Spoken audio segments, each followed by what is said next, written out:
it's Louisa Jewell, and welcome to The Science of the Good Life, helping you get happier, stronger, and more successful. Today, we're talking about the science of happiness.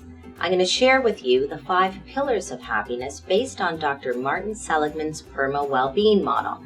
Now, Dr. Seligman is a leading researcher in the world on the topic of happiness.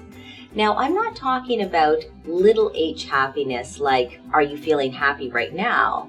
I'm talking about big H happiness. So this is happiness over your lifespan. So the definition we're going to talk about today is just a little broader than you might think.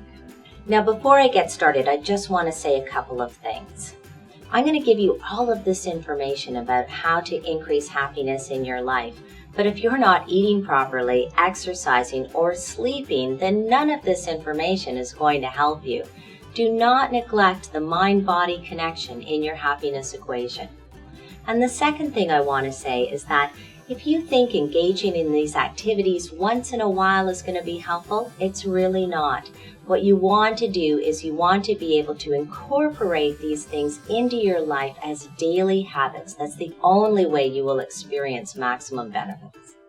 The first pillar I want to talk about is the pillar of positive emotions. Positive emotions are things like gratitude, joy, love, serenity, different than positive thinking. And scientists have shown that positive emotions actually broaden our minds and build psychological resources that can help us be happier, but also that can build resilience in tough times. So think about in your daily life, how can you bring moments of greater positive emotions into your life on a daily basis? So the second pillar I want to talk about is the pillar of engagement.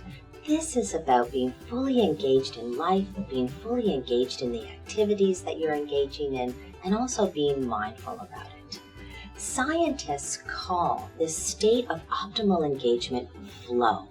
Flow is when you are completely absorbed in an activity, when you're losing all sense of time, and scientists also know that the more times you go into flow on a daily basis, the happier you become over a lifespan. So how can you increase the number of times you go into a flow state in your day? The third pillar is the pillar of relationships. And in all my studies of happiness, there is nothing more critical and more important to our happiness and to our well-being than positive, loving relationships. Scientists even show that people who have the best relationships, in fact, are even more successful and healthier too. But what happens when we get busy or we're out there trying to be more successful? We often neglect our relationships. If you want to be happier, focus every day on nurturing those loving relationships, the best relationships in your life. The fourth pillar is the pillar of meaning. You know, often when we think about happiness, what do we think about? We think about laughter and joy. But we know that when we're engaged in those activities, altruistic activities, when we're giving back to others, we feel a tremendous sense of connectedness in this world. So while these activities might not be fun or make us happy in the moment, they bring great purpose and meaning into our lives. And scientists know that if you really want a boost in happiness, and this is something that you can go out and tweet about, scientists have shown that the most reliable way to boost your happiness is to perform an act of kindness for someone else.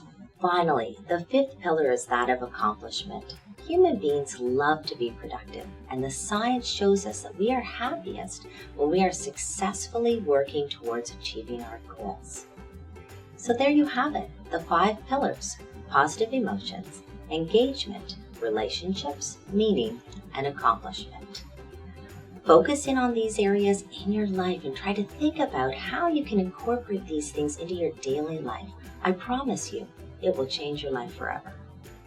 I hope this video gives you a greater understanding of the science of happiness. And now I want to hear from you.